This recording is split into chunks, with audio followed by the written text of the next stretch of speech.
حضرات علماء کرام، بزرگان محترم، برادران اسلام، مجھے انجمن کے ذمہ داروں نے ایک لمبی فہرست دی ہے کہ آج کی مجلس میں یہ مسائل سمجھانے ہیں۔ مسائل کتنے ہیں؟ 1 2 3 4 5 6 7 8 9 مسئلے سمجھانے کے لیے 9 گھنٹے چاہیے، اور مجھے کہا کہ وقت ہے 2 گھنٹے۔ اب 2 گھنٹے میں 9 مسئلے میں کیسے سمجھاؤں گا؟ لیکن خیر، سب کچھ نہیں سمجھا سکتے تو کچھ تھوڑا بہت سمجھا دیں، جتنے وقت میں گنجائش ہے اتنا ہی سمجھا دیں۔ ان 9 عناوین میں سے ایک عنوان مجھے دیا ہے وَلَا تَفَرَّقُوا۔ میں نے جو آیات پاک پڑھی ہیں ان آیات کریمہ میں وَلَا تَفَرَّقُوا آیا ہے، مجھے یہ عنوان دیا ہے وَلَا تَفَرَّقُوا، اور ساتھ میں مجھ سے یہ کہا گیا ہے کہ یہاں ایک صاحب ہیں، ان کے چیلے چانٹے لوگوں سے یہ کہتے ہیں یہ اماموں کی تقلید کیوں کرتے ہو، یہ حنفی ہے، وہ شافعی ہے، وہ مالکی ہے، وہ حنبلی ہے۔ قرآن کہتا وَلَا تَفَرَّقُوا، آپس میں بٹ مت جاؤ۔ وہ کہتے ہیں مسلمانوں سے کہ قرآن کہتا ہے وَلَا تَفَرَّقُوا، آپس میں بٹ مت جاؤ، اور یہ جو تم ائمہ کی تقلید کرتے ہو یہ تو تم آپس میں بٹ گئے، قرآن کے خلاف کر رہے ہو تم۔ یعنی چاروں اماموں کی تقلید چھوڑو اور ہماری تقلید کرو، سب متحد ہو گئے۔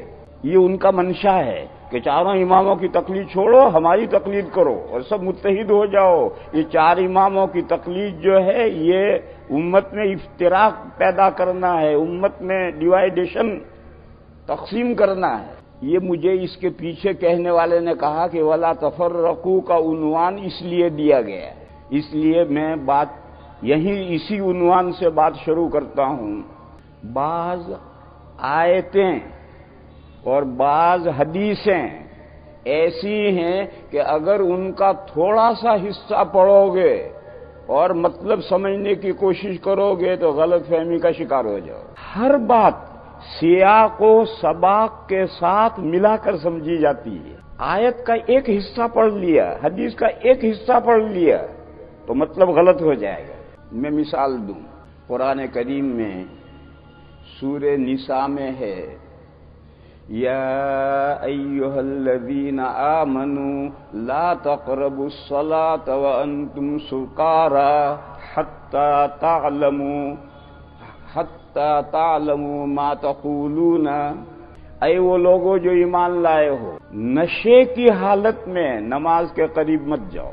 نشہ جب اتر جائے اور اس درجے اتر جائے کہ جو تم کہہ رہے ہو، پڑھ رہے ہو، اسے تم سمجھنے لگو، تب نماز پڑھو، اس کے بغیر نماز نہ پڑھو۔ یہ قرآن کریم میں سورہ نساء میں یہ حکم ہے یا ایھا الذین آمنوا لا تقربوا الصلاة وانتم سکارى حتی تعلموا ما تقولون۔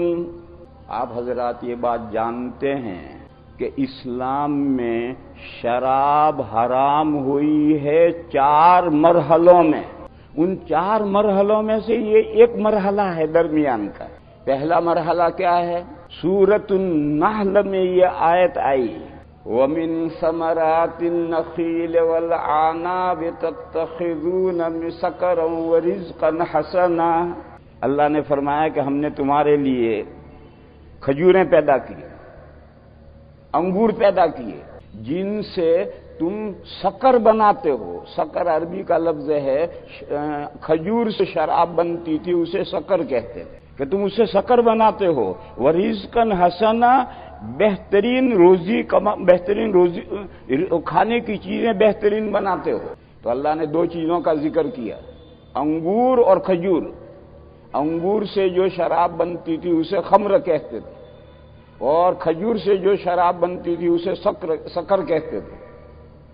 تو جب یہ آیت کریمہ نازل ہوئی تو صحابہ نے یہ سوال کیا کہ یا رسول اللہ نے کھجور اور انگور 2 چیزوں کا ذکر کیا، پھر آگے صرف شکر کا کیوں ذکر کیا، خمر کا کیوں ذکر نہیں کیا؟ کھجور سے تو شکر بنتی ہے، انگور سے خمر بنتی ہے، اور رزقاً حسنا تو دونوں سے بنتا ہے۔ کھجور میں سے بھی شاندار آئٹم بنتے ہیں، انگور میں سے بھی شاندار آئٹم بنتے ہیں۔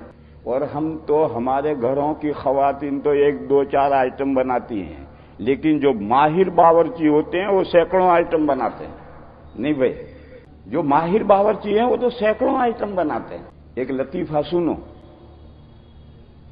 جب عالمگیر رحمت اللہ علیہ نے اپنے والد کو گوالیار کے قلعے میں قید کیا اور حکومت پر عالمگیر رحمت اللہ علیہ نے قبضہ کیا، تو بادشاہ نے یعنی عالمگیر رحمت اللہ علیہ نے اپنے باپ سے کسی ذریعے سے پوچھوایا کہ جیل خانے میں ایک کام ملے گا، ایک کھانا ملے گا، جو چاہو ایک کام لے لو۔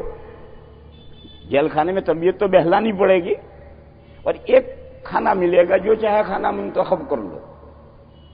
تو جیل میں سے بادشاہ نے اپنے وزیر کو بلایا کہ کیا کام لینا چاہیے، تو وزیر نے کہا بچے پڑھانے کا کام مانگ لی کہ مجھے بچے دے دو، انہیں مکتب پڑھاؤں گا۔ اور باورچی کو بلایا کہ بھئی ایک کھانا کیا لینا چاہیے، اس نے کہا حضور چنا مانگ لیجئے، اگر چنے کی اجازت مل گئی تو 1 سال میں کوئی آئٹم مقرر نہیں آنے دوں گا۔ سال کے 355 دن ہیں، چنے میں سے وہ 355 آئٹم بنائے گا۔ تو باورچی نے کہا چنے کی اجازت لے لیجیے، اور وزیر نے کہا کہ بچے پڑھانے کی اجازت لے لیجیے۔ اس نے بادشاہ کو کہلوایا، تو عالمگیر رحمت اللہ علیہ نے چنے کی اجازت تو دے دی، بچے پڑھانے کی اجازت نہیں دی، اور یہ کہا کہ جیل میں رہ کر بھی بادشاہت کرنی ہے۔ بچوں کا جو استاد ہے وہ تو بادشاہ ہے بچوں کا، تو کہا جیل میں رہ کر بھی بادشاہت کرنی ہے، بچے پڑھانے کی اجازت نہیں دی، چنا کی اجازت دے دی۔ مجھے تو اس قصے میں یہ سمجھانا ہے کہ ایک چنے سے 355 آئٹم بنتے ہیں۔ چنے کی کیا حیثیت ہے؟ کھجور تو اس سے بہت اچھی چیز ہے، انگور تو بہت اچھی چیز ہے، اس سے معلوم نہیں کتنے آئٹم بنیں گے۔ مغل دسترخوان ایک کتاب ہے مغل دسترخوان، اس کتاب میں 1000 طریقے سے پلاؤ بنانے کی ترکیبیں ہیں، 1000 آئٹم ہیں پلاؤ کے صرف۔ تو بہرحال کھجور سے جتنے چاہے آئٹم بنا لو، انگور سے جتنے چاہے آئٹم بنا لو۔ تو بادشاہ نے چنے کی تو اجازت دے دی اور بچے پڑھانے کی اجازت نہیں دی۔ تو قرآن کریم نے بھی جب 2 چیزوں کا نعمت میں ذکر کیا کہ اللہ نے تمہارے لیے کھجوریں پیدا کی ہیں، انگور پیدا کی ہیں، ان کھجوروں سے تم شکر بناتے ہو یعنی شراب بناتے ہو، اور انگور سے جو شراب بنتی ہے وہ اعلیٰ درجے کی شراب ہوتی ہے، اسے انگریزی میں کہتے ہیں وائن، انگریزی میں وائن انگوری شراب کو کہتے ہیں، اس کا تذکرہ قرآن نے چھوڑ دیا۔ اور رزقاً حسنہ میں تو دونوں آ گئے، کھجور سے بھی بہترین آئٹم بنیں گے، انگور سے بھی بہترین آئٹم بنیں گے۔ تو صحابہ کرام نے نبی پاک صلی اللہ تعالی علیہ وسلم سے سوال کیا کہ یا رسول اللہ، انگور کی جو شراب ہے خمر، جس کو انگریزی میں وائن کہتے ہیں، یہ تو اعلیٰ درجے کی فرسٹ کلاس شراب ہے، قرآن نے اس کا ذکر کیوں نہیں کیا؟ یہ پہلا مرحلہ ہے، لوگوں کے ذہنوں کو پر چوٹ پڑی کہ شراب کا جو اعلیٰ آئٹم ہے وہ کیوں چھوڑ دیا۔ پھر ایک عرصے کے بعد میں دوسری آیت کریمہ نازل ہوئی، یسألونک عن الخمر والمیسر قل فیہما اثم کبیر ومنافع للناس۔ لوگ آپ سے پوچھتے ہیں انگور کی شراب کے بارے میں، اور جگار اور سٹے کے بارے میں پوچھتے ہیں کہ سٹا کھیلنا، جگار کھیلنا جائز ہے یا نہیں۔ یہ یسألونک، صحابہ آپ سے پوچھتے ہیں۔ صحابہ نے کیوں پوچھا تھا؟ اس آیت کریمہ میں خمر کا ذکر چھوڑ دیا تھا۔ قرآن کریم نے کہا کہ دونوں میں، وائن میں، انگوری شراب میں، اور جگار میں، میسر میں، سٹے میں لوگوں کے لیے چند فوائد ہیں، کچھ فوائد ہیں۔ جبھی تو ساری دنیا پہ شرابیں پیتی ہے، کچھ فائدے ہیں جبھی تو پیتی ہے، کوئی دنیا ساری پاگل تھوڑی ہے۔ اور ساری دنیا کے لوگ سٹے کھیلتے ہیں، گورنمنٹ بھی سٹے کھلواتی ہے، تو اس میں کچھ فائدے ہیں جبھی تو ساری دنیا پاگل ہو رہی ہے۔ تو قرآن نے کہا قل فیہما اثم کبیر ومنافع للناس، تھوڑے سے فائدے ہیں مگر ان میں گناہ بہت بڑا ہے، بس اتنا کہہ کر چھوڑ دیا۔ ابھی شراب حرام نہیں ہوئی، سٹا حرام نہیں ہوا، اب لوگوں کے ذہنوں میں آیا کہ بے شک شراب میں کچھ فائدے ہیں، سٹے میں کچھ فائدے ہیں، لیکن جب گناہ بہت بڑا ہے تو عقل مندی کی بات یہ ہے کہ ایسی چیز اختیار نہ کی جائے جس میں بہت بڑا نقصان ہو، وہ چاہے بہت بڑا نقصان ایک ہو، چھوٹے چھوٹے فائدے پیش نظر نہیں رکھنے چاہیے۔ ایک نقصان ہے اور وہ بہت بڑا نقصان ہے۔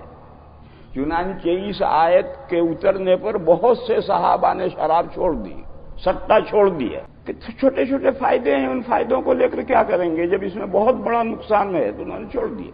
یہ شراب کی حرمت کا دوسرا مرحلہ ہے۔ پھر ایک عرصے کے بعد میں یہ آیت کریمہ نازل ہوئی، یا ایھا الذین آمنوا لا تقربوا الصلاة وانتم سکارى حتی تعلموا ما تقولون، اے وہ لوگوں جو ایمان لائے ہو، نشے کی حالت میں نماز کے قریب مت جاؤ۔ جب نشہ اتر جائے اور اس درجے پر اتر جائے کہ جو تم پڑھ رہے ہو، بول رہے ہو، اسے تم سمجھو کہ تم کیا پڑھ رہے ہو، تم کیا بول رہے ہو، تب جاؤ۔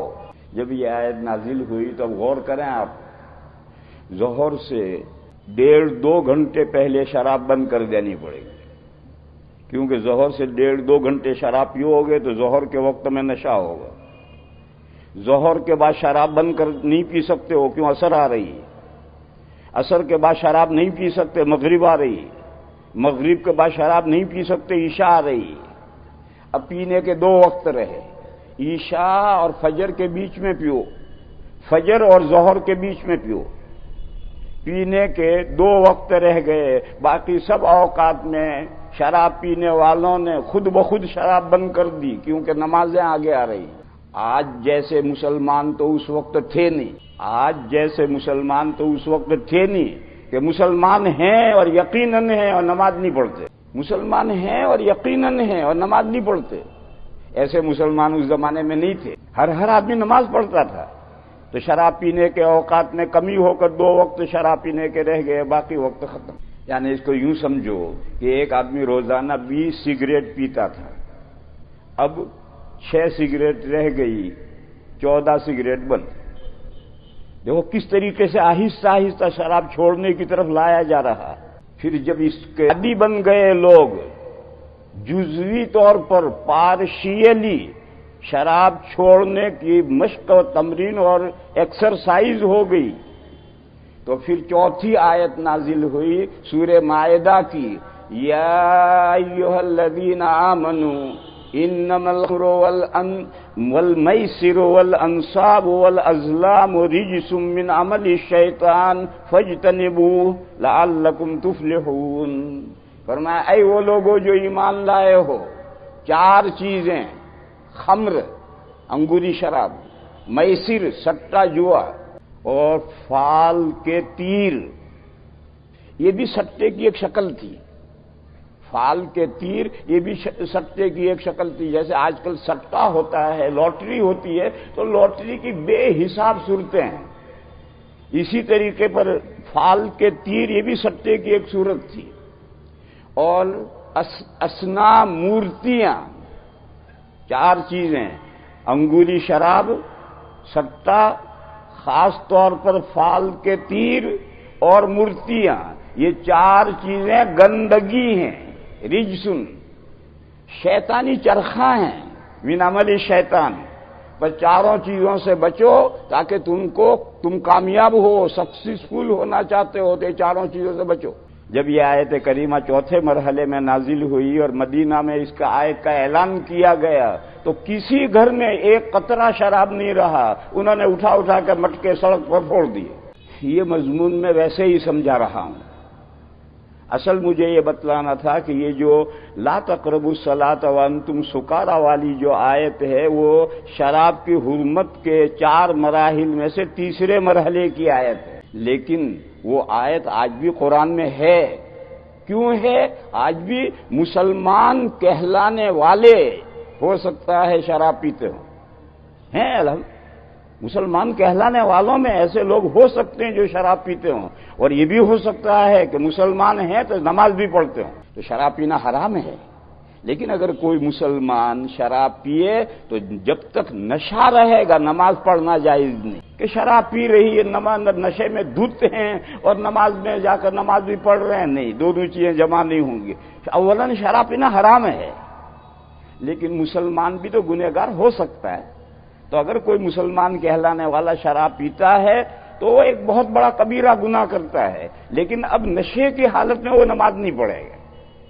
جب اس کا نشہ اتر جائے گا اتنا کہ وہ پڑھے گا، اسے سمجھے گا، اس وقت نماز پڑھے گا، چاہے ادا ہو چاہے قضا ہو۔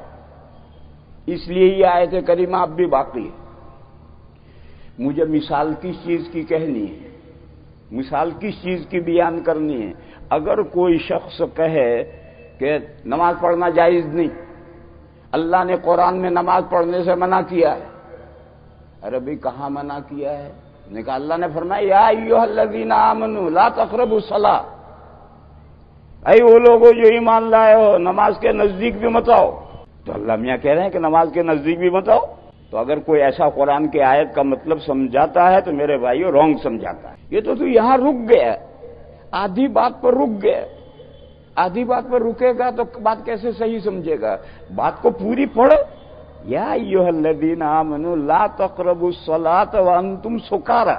اب بات پوری ہوئی کہ اللہ نے نشے کی حالت میں نماز پڑھنے سے منع کی۔ تو میں مثال اس کی دے رہا ہوں کہ قرآن کی کوئی آیت، ایسی بہت مثالیں ہیں، اگر آپ آیت کو ناقص پڑھیں گے، ادھوری پڑھیں گے اور مطلب بھی سمجھنے کی کوشش کریں گے، مطلب غلط ہو جائے گا۔ سیاق و سباق کے ساتھ جب تک آپ آیت کو پوری نہیں پڑھیں گے مطلب صحیح سمجھ میں نہیں آئے گا۔ دوسری مثال میرے بھائیوں میں حدیث کی پیش کروں، مشہور حدیث ہے، قال رسول اللہ صلی اللہ تعالی علیہ وسلم امرت ان اقاتل الناس حتى يقولوا لا اله الا الله فاذا قالوها عصموا مني دماءهم واموالهم وحسابهم على الله۔ حضور نے فرمایا، نبی پاک صلی اللہ تعالی علیہ وسلم نے فرمایا کہ مجھے حکم دیا گیا ہے، امرت، کہ میں لوگوں سے جنگ کروں یہاں تک کہ لوگ کہیں لا الہ الا اللہ۔ بس جب لوگوں نے لا الہ الا اللہ کہہ لیا تو انہوں نے مجھ سے اپنے خون اور اپنے مال محفوظ کر لیے، اور ان کا حساب قیامت کے دن اللہ تعالیٰ لیں گے۔ یہ پوری حدیث ہے، امرت ان اقاتل الناس حتى يقولوا لا الہ الا اللہ فإذا قالوها فقد عصموا مني دماءهم وأموالهم وحسابهم على الله۔ اس حدیث میں کیا مضمون ہے؟ اس حدیث میں جنگ بندی کا حکم ہے کہ اگر دشمنان اسلام کے ساتھ جنگ لڑی جا رہی ہے اور دشمنان اسلام میں سے کسی شخص نے یا پورے لشکر نے ہاتھ اٹھا دیے لا الہ الا اللہ، تو اب آگے جنگ جاری رکھنا جائز نہیں ہے، چاہے ان دشمنوں نے اسلام کو کتنا بھی نقصان پہنچایا ہو، اب جنگ جاری رکھنا جائز نہیں ہے، ان کا جان بھی محفوظ، ان کا مال بھی محفوظ۔ اس پوائنٹ پر جنگ بند کر دینی ضروری ہے۔ رہی ایک احتمال یہ ہے کہ یہ جو انہوں نے ہاتھ اٹھا کر کہا لا الہ الا اللہ، یہ اپنی جان بچانے کے لیے کہا ہے یا سچے دل سے مسلمان ہوئے ہیں؟ حضور نے فرمایا اس کا حساب قیامت کے دن اللہ لیں گے، کہ وہ سچے دل سے مسلمان ہوئے ہیں یا اوپری دل سے مسلمان ہوئے ہیں، جنگ میں چال چلے ہیں، اپنی جان اور مال بچانے کے لیے انہوں نے لا الہ الا اللہ پڑھا ہے، یہ حساب اللہ لیں گے قیامت کے دن۔ ہم تو ان کے ظاہر کو دیکھیں گے، جب انہوں نے بظاہر لا الہ الا اللہ پڑھ لیا، مسلمان ہو گئے، اسلام کا اقرار کر لیا، اسلام پر پڑ گئے، تو اب ہمیں ان کے ساتھ جنگ جاری رکھنے کی قطعاً گنجائش نہیں ہے۔ ایک جنگ میں ایک صحابی حضرت اسامہ، انہوں نے لڑ رہے تھے آپس میں، دو ہاتھ ہو رہے تھے، جب حضرت اسامہ کا وار چلا تو تو اس نے کہا لا الہ الا اللہ، مگر حضرت اسامہ نے تلوار مار دی اور وہ ختم ہو گیا۔ جب سریہ چھوٹا لشکر واپس آیا تو یہ واقعہ حضور سے ذکر کیا گیا کہ جب یہ حضرت اسامہ نے تلوار اٹھائی تھی اور ان کا داؤ چل گیا تھا تو سامنے والے نے لا الہ الا اللہ پڑھ لیا تھا، پھر بھی حضرت اسامہ نے تلوار ماری۔ تو حضور نے حضرت اسامہ کو بلایا اور بہت ڈانٹا کہ بندے خدا، کل جب قیامت کے دن وہ لا الہ الا اللہ لے کر آئے گا تو کیا کرے گا؟ وہ اللہ کی بارگاہ میں اپنا مقدمہ لے کر آئے گا کہ میں نے لا الہ الا اللہ کہا تھا، پھر بھی اس بندے نے مجھے مار دیا، تو کیا جواب دے گا؟ تو حضرت اسامہ نے کہا یا رسول اللہ، اس نے لا الہ الا اللہ میری تلوار سے بچنے کے لیے کہا تھا۔ حضور نے فرمایا ہلا شققت عن قلبی، تو نے اس کا دل چیر کر کیوں نہیں دیکھا کہ تیری تلوار سے بچنے کے لیے اس نے لا الہ الا اللہ کہا ہے یا سچے دل سے کہا ہے، تو اس کا دل چیر کر دیکھتا۔ دل چیر کر کون دیکھ سکتا ہے؟ جب نہیں دیکھ سکتے تو ہمیں ظاہر پر احکام کا مدار رکھنا ہے کہ جب وہ بظاہر مسلمان ہو رہا ہے تو اب اس کو قتل کرنا جائز نہیں۔ بہرحال میں یہ سمجھا رہا تھا کہ اس حدیث شریف کا مقصد ہے جنگ بندی، کہ اس پوائنٹ پر جنگ بند کر دینا ضروری ہے، آگے اب جنگ جاری رکھنا جائز نہیں۔ لیکن میرے بھائیوں، کچھ بندے ہیں وہ کیا حدیث ادھوری پڑھتے ہیں، کیا کہتے ہیں؟ امرت ان اقاتل الناس حتی یقولوا لا الہ الا اللہ، مجھے حکم دیا گیا ہے کہ میں لوگوں سے جنگ کروں یہاں تک کہ لوگ لا الہ الا اللہ کہیں۔ بس اب اس کا مطلب کیا ہوا؟ اس کا مطلب یہ ہوا کہ دنیا میں اسلام تلوار کے زور سے پھیلا ہے، مار کے مسلمان بنایا ہے۔ نبی پاک صلی اللہ تعالی علیہ وسلم نے دنیا کو مار کے مسلمان بنایا ہے، تلوار کے زور سے اسلام پھیلایا ہے۔ اور اعدائے اسلام نے اس پوائنٹ پر بہت کچھ لکھا، اسلام تلوار کے زور سے پھیلا ہے۔ دلیل حضور کا ارشاد ہے کہ مجھے حکم دیا گیا ہے کہ میں لوگوں سے لڑوں یہاں تک کہ وہ لا الہ الا اللہ کہیں۔ اس کا مطلب کہ مار کے مسلمان بناؤ۔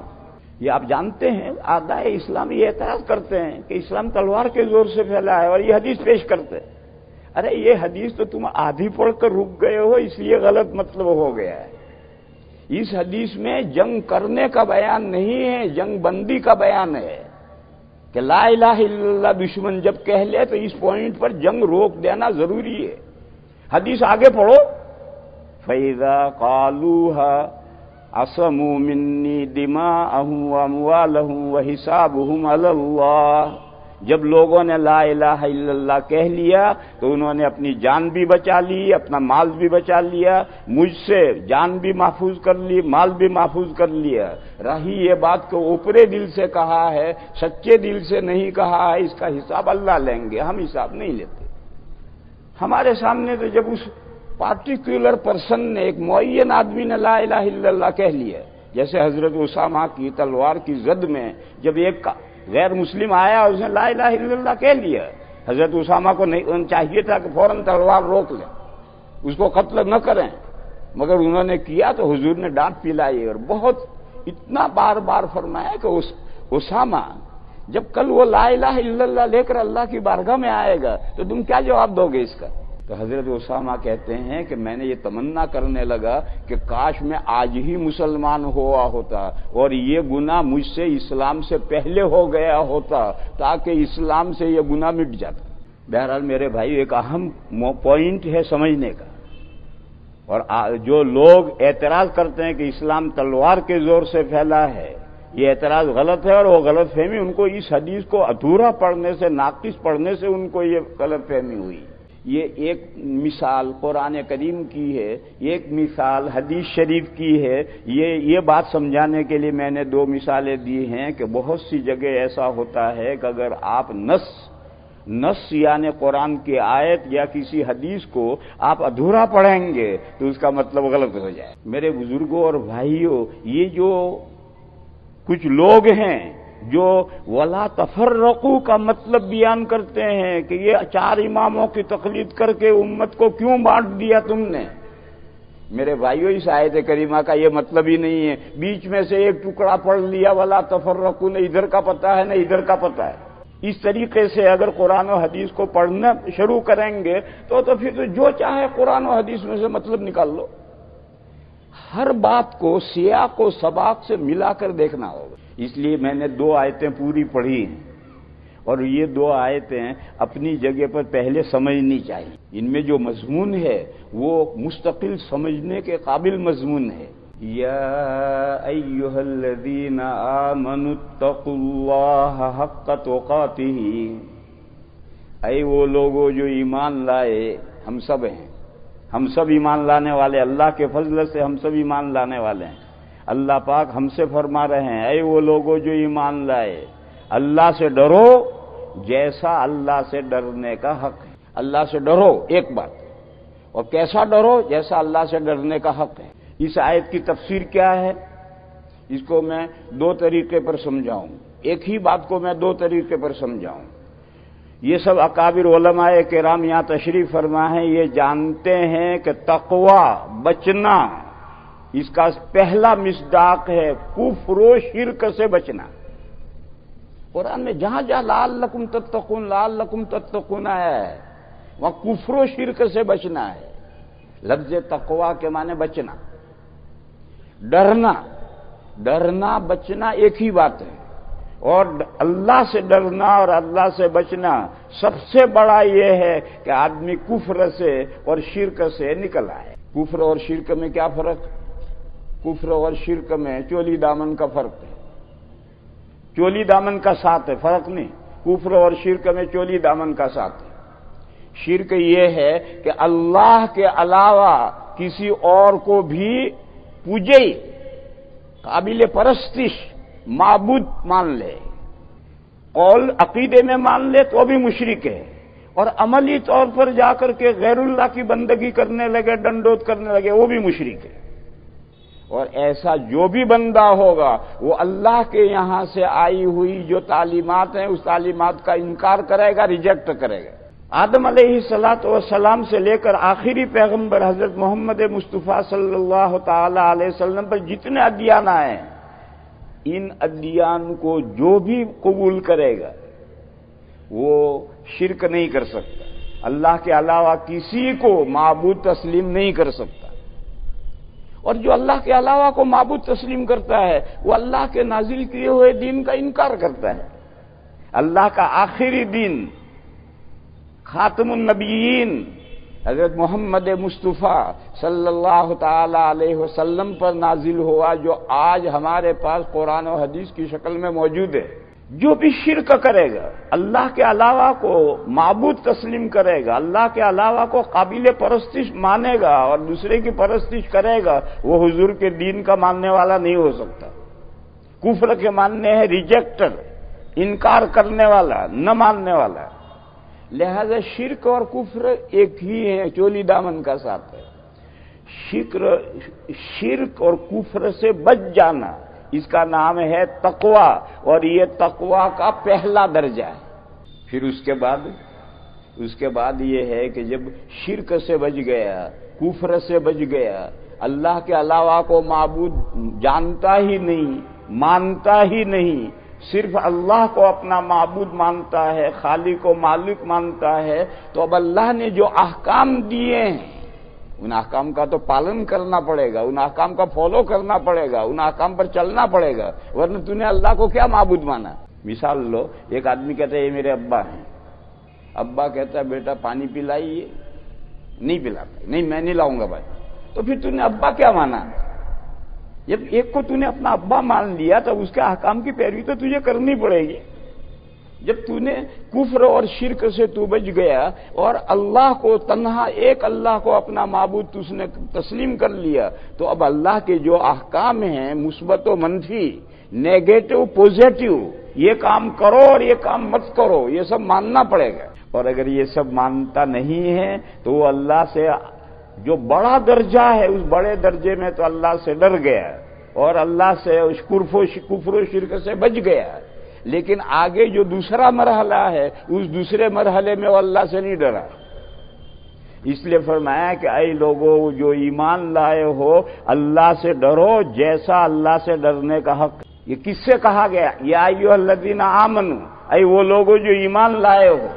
وہ جو ایمان لائے ہیں، وہ جو بڑا تقویٰ ہے کفر و شرک سے بچنا، وہ تو اس پر تو پڑ گئے ہو. ایمان لے آئے ان مومنین سے کہا جا رہا ہے کہ اب اللہ سے ڈرو جیسا اس سے ڈرنے کا حق ہے. اس کے ڈرنے کا حق کیا ہے؟ جب ہم نے اللہ کو معبود تسلیم کر لیا تو اب ضروری ہے کہ اس اللہ کے جو مثبت و منفی احکام ہیں ان کا فالو کرے. اللہ نے کہا نماز پڑھو، نماز پڑھے. اللہ نے کہا شراب مت پیو، شراب نہ پیے. اللہ نے کہا روزہ رکھو، روزہ رکھے. اللہ نے کہا سود مت کھاؤ، سود نہ کھائے. یہ کام اور یہ کام دونوں کرنے ہیں تو تم اللہ سے ڈرے جیسا کہ اللہ سے ڈرنے کا حق ہے. بس تقویٰ کے 2 درجے ہو گئے، فرسٹ درجہ اور سیکنڈ درجہ. فرسٹ درجہ مطلوب ہے مگر صرف فرسٹ درجہ مطلوب نہیں ہے، سیکنڈ درجہ بھی مطلوب ہے. میرے بھائیوں، آج بے حساب مسلمان ہیں، مومنین ہیں جو فرسٹ درجے پر اللہ سے ڈرتے ہیں، کفر و شرک سے بچتے ہیں، صرف ایک اللہ کو معبود مانتے ہیں، اس کے علاوہ کسی کو نہ معبود مانتے ہیں نہ غیر اللہ کے سامنے سر نیاز تسلیم کرتے ہیں. لیکن تقویٰ کا جو دوسرا مرحلہ ہے اس دوسرے مرحلے میں آ کر پھسل جاتے ہیں. بھئی اللہ نے یہ کام کرنے کو کہا کرو، اللہ نے ان کاموں سے بچنے کو کہا بچو. کان بہرے کر لیتے ہیں. مسلمان اپنے آپ کو کہتے ہیں اور ہیں مسلمان، واقعتاً مسلمان ہیں، لیکن پہلے مرتبے کے مسلمان ہیں. جو تقویٰ ہے وہ تو حاصل ہو گیا. قرآن نے کہا کہ جب تم ایمان لے آئے اور پہلے مرتبے کا تمہیں تقویٰ حاصل ہو گیا، اللہ سے تم ڈرنے لگے اور کفر و شرک سے بچ گئے، تو اب اللہ سے ڈرنے کا جیسا حق ہے ایسا ڈرو. یعنی دوسرے مرحلے کا جو تقویٰ ہے فرائض پابندی سے کرو، حرام کاموں سے بچو، تو تم اللہ سے ڈرے جیسا اللہ سے ڈرنے کا حق. پھر اسی مضمون کو قرآن نے اور آگے کیا کہا؟ وَلَا تَمُوتُنَّ إِلَّا وَأَنْتُمْ مُسْلِمُونَ. اور تمہاری موت نہیں آنی چاہیے مگر سرینڈر ہونے کی حالت میں، تابع دار ہونے کی حالت میں. یہ جو اگلا ٹکڑا ہے اس میں 2 باتیں بیان کی، ان دونوں باتوں کو سمجھو. آپ حضرات عربی نہیں جانتے، یہ سب علماء کرام جانتے ہیں. اسلام یہ باب افعال کا مصدر ہے اور اسلام کے معنی ہے سر افگندگی، کسی حکم کے سامنے سر ڈال دینا. لفظ اسلام کے معنی ہے سر افگندگی. سر معنی یہ سر ہیڈ، اور افگندن کے معنی سر ڈالنا یعنی سرنڈر ہونا. تو اسلام کے معنی سرنڈر ہونے کے. دیکھو ایمان کے معنی ہیں دل سے عقیدے قبول کرو. ایمان کے معنی ہیں دل سے عقیدے قبول کرو.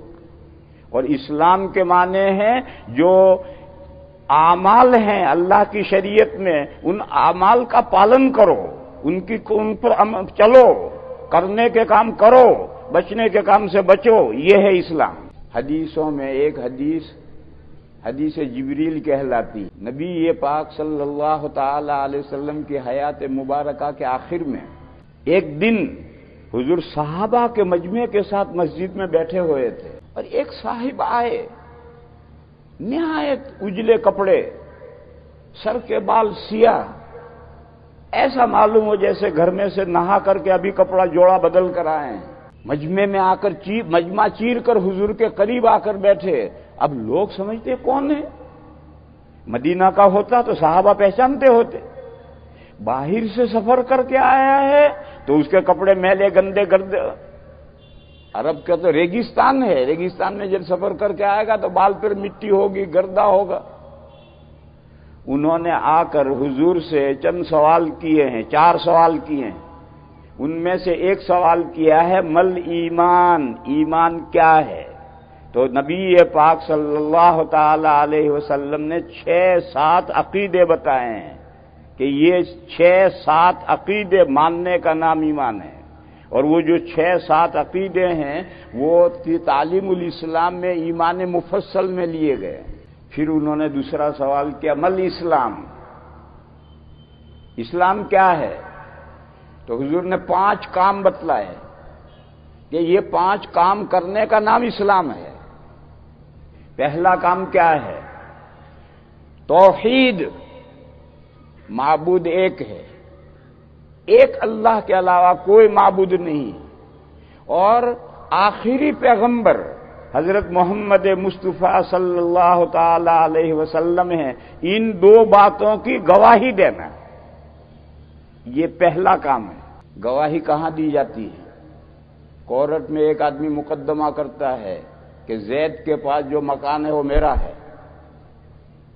اگر زید کورٹ میں یہ بیان دے دے کہ ٹھیک ہے یہ مکان دعوے دار کا ہے، تو آگے مقدمہ چلے گا ہی نہیں، بلکہ کورٹ میں مقدمہ جائے گا ہی نہیں۔ قاضی جب جج سے پوچھے گا بھئی یہ کہتا ہے مکان میرا ہے، وہ کہتا نہیں اس کا نہیں، تو اب قاضی جی جو دعوے دار ہے، مدعی ہے، اس سے کہے گا کہ گواہ لا کہ یہ مکان زید کا نہیں ہے تیرا ہے، اسے گواہ لا دو۔ چنانچہ وہ گواہ لائے گا، اور گواہوں کی گواہی جج کب سنے گا؟ جب یہ مدعا علیہ زید کورٹ میں موجود ہو تو گواہوں کی گواہی سنی جائے گی، زید کی موجودگی کے بغیر گواہی نہیں سنی جائے گی۔ وہ 2 گواہ آئے، انہوں نے گواہی دے دی کہ یہ مکان زید کا نہیں ہے، دعوے دار کا ہے، جاؤ گواہوں کی چھٹی۔ اب قاضی فیصلہ کرے گا، جج فیصلہ کرے گا کہ مکان اس کا ہے یا اس کا ہے۔ میرے بھائیوں، اسی طرح سے سمجھو، دنیا میں جو لوگ بھی ان 2 عقیدوں کو نہیں مانتے ہیں، توحید باری، معبود صرف اللہ ہیں، اس کو نہیں مانتے، آخری پیغمبر آقائے 2 جہاں سرکار مدینہ صلی اللہ تعالی علیہ وسلم ہیں، اس کو نہیں مانتے، چاہے عیسیٰ علیہ السلام کو اللہ کا پیغمبر مانتے ہیں، چاہے موسیٰ علیہ السلام کو اللہ کا پیغمبر مانتے ہیں، لیکن آخری پیغمبر کو نہیں مانتے۔ دنیا میں ایسے جتنے لوگ ہیں، ایک مسلمان کا فریضہ ہے، ذمہ داری ہے کہ ان کے پاس جا کر کے گواہی دے کہ معبود صرف اللہ ہے، آخری پیغمبر حضرت محمد ہیں، یہ اسلام کا عقیدہ ہے۔ یہ ان کے سامنے، منکر کے سامنے، جیسے کورٹ میں منکر کے سامنے مدعی کے گواہ پیش ہوتے ہیں، تو دنیا میں ان 2 عقیدوں کے جو منکر ہیں ان کے سامنے یہ 2 عقیدے پیش کرنے، پھر ماننا نہ ماننا اس کا کام ہے، فیصلہ کرنا اللہ کا کام ہے، جج اللہ تعالی ہے، گواہوں کا کام کورٹ میں جا کر گواہی گزار دینا ہے۔ یہ اسلام کا سب سے پہلا کام ہے۔ مگر میرے بھائیوں، ایک لمبے عرصے سے یہ کام مسلمان نہیں کر رہے ہیں، جزوی طور پر کر رہے ہیں، لیکن یہ کام تو ہر مسلمان کے کرنے کا ہے، اور اس کے لیے کسی سے نہیں کہنا کہ تو مسلمان ہو جا، یہ نہیں کہنا، ہر ایک کے سامنے کوئی موقع نکال کر، جیسے آپ کی دکان میں ایک ملازم ہے، آپ کے کھیت میں ایک ملازم ہے، آپ کوئی مناسب موقع نکال کر اس کو یہ سمجھائیں کہ بھئی دیکھ تو ہندو ہے، دیکھ تو عیسائی ہے، دیکھ تو یہودی ہے، دیکھ تو پارسی ہے، دیکھ تو مجوسی ہے، تیرے عقیدے جو ہیں وہ ہیں، میں مسلمان ہوں، مسلمان کسے کہتے ہیں اسے سمجھ لے تو، معبود ایک اللہ ہے، اس کے علاوہ کوئی معبود نہیں، اور اس معبود نے انبیاء بھیجے ہیں، ان انبیاء کی آخری کڑی حضرت محمد مصطفیٰ صلی اللہ علیہ وسلم ہے، ان کے ذریعے اللہ نے قرآن بھیجا ہے۔ اس 2 عقیدوں کے ماننے کا نام اسلام ہے، اور میں مسلمان ہوں تو سمجھ لے، پھر آگے اس کو سوچنا ہے۔ آپ کسی جگہ پر سفر کر رہے ہیں، ایک غیر مسلم، نن مسلم ساتھ میں بیٹھا ہے، اب بات چھیڑیں، کیوں بھائی کون ہو تم، کیا مذہب ہے تمہارا؟ کہ میں ہندو ہوں۔ ہندو کس کو کہتے ہیں؟ وہ بتلائے گا کہ ہندو اس کو کہتے ہیں۔ پھر آپ کہیں کہ دیکھ میں مسلمان ہوں، اور تم جانتے ہو مسلمان کس کو کہتے ہیں؟ تو وہ کہے گا ہاں یا نہ۔ تو اب آپ اس کو سمجھائیں کہ دیکھو 2 عقیدے ہیں، ان 2 عقیدوں کے ماننے کا نام مسلمان ہے۔ میرے یہ 2 عقیدے ہیں، بلیف، ایک اللہ کو میں معبود مانتا ہوں، اس کے علاوہ کسی کو معبود نہیں مانتا، کوئی ہے ہی نہیں معبود، اور ایک اللہ نے رشی بھیجے ہیں، اللہ نے اوتار بھیجے ہیں، اللہ نے انبیاء اور رسول بھیجے ہیں، آخری کل کی اوتار، آخری اوتار حضرت محمد مصطفیٰ صلی اللہ علیہ وسلم ہے، میں ان کو اللہ کا رسول مانتا ہوں۔ اور وہ جو میسج لائے ہیں جو قرآن و حدیث کی شکل میں، اسے میں ایکسپٹ کرتا ہوں، قبول کرتا ہوں۔ دیکھ، مسلمان ہونے کا یہ مطلب ہے، بس اس کی بات آپ نے پہلے کہلوائی، اس نے کہا میں ہندو ہوں، تو اس سے کہو کہ ہندو مذہب کیا ہوتا ہے مجھے سمجھا، جو کچھ بھی سمجھا۔ پھر آپ کہیں میں مسلمان ہوں، اور مسلمان کیا ہوتا ہے اس کو سمجھا دیا، آپ نے گواہی دے دی۔ ہر انسان سمجھدار ہے، عقل و فہم کا مالک ہے، اس کے لیے اگر اللہ نے اس کی قسمت میں سعادت لکھی ہے، نیک بختی لکھی ہے، تو اس کے لیے لمحے فکریہ پیدا ہو، وہ سوچے گا، وہ اپنے عقیدوں کو اسلام کے عقیدوں کے ساتھ کمپیئر کرے گا، موازنہ کرے گا، اور اللہ چاہیں گے تو اللہ راہ راست اسے دکھائیں گے۔ بہرحال یہ پہلا کام ہے، گواہی دینا۔ ایک تو ہے تصدیق قلبی، وہ تو ایمان ہے، دل سے یہ دو عقیدے مان لینا، یہ تو ایمان ہے، اور ایک ہے گواہی دینا، یہ عمل ہے، اور یہ اسلام کے 5 اعمال میں سے پہلا عمل ہے۔ دوسرا عمل ہے نمازوں کا اہتمام کرو، پابندی سے نمازیں پڑھو، کھیڑ بکھیڑ نہیں، کبھی پڑھی کبھی نہیں پڑھی نہیں، پابندی سے پڑھو، زکوٰۃ ادا کرو، روزے رکھو، اور اللہ نے استطاعت دی ہے تو حج کرو۔ یہ 5 کام اسلام ہیں۔ اور حضرت شاہ ولی اللہ صاحب علیہ الرحمٰن نے حجت اللہ البالغہ میں لکھا ہے کہ جس کا ایمان کھرا ہے اور یہ ارکان اربعہ پابندی سے بجا لاتا ہے تو وہ اس کے لیے نجات اولی ہے، یعنی مرتے ہی جنت میں۔ اور اگر ایمان کھوٹا ہے، دیکھو آج دنیا میں جتنے گمراہ فرقے ہیں، وہ گمراہ فرقے غلط عقائد کی وجہ سے بنے ہیں، عمل کے اختلاف سے فرقے نہیں بنتے۔ عمل کا اختلاف تو صحابہ کے زمانے میں بھی تھا، عمل کے اختلاف سے فرقے نہیں بنتے، عقیدوں سے فرقے بنتے ہیں۔ تو جتنے گمراہ فرقے ہیں، جب ان کا ایمان صحیح نہیں ہے تو انہیں جہنم میں جانا ہے، لازماً جانا ہے۔ وہ حدیث ہے کہ یہود اتنے فرقے بنے، عیسائی اتنے فرقے بنے، مسلمان 73 فرقے بنیں گے، جن میں سے ایک جنت میں جائے گا اور باقی 72 جہنم میں جائیں گے۔ یہ فرقے بنتے ہیں عقیدوں کی خرابی سے، اور جو ایک فرقہ اہل سنہ والجماعہ کا ہے بس وہی عقیدے اس کے صحیح ہیں، بقیہ جتنے فرقے ہیں ان کے عقیدے غلط ہیں۔ گمراہ فرقے ان کو گمراہ کہتے ہی اس لیے ہیں کہ ان کے عقیدے غلط ہیں۔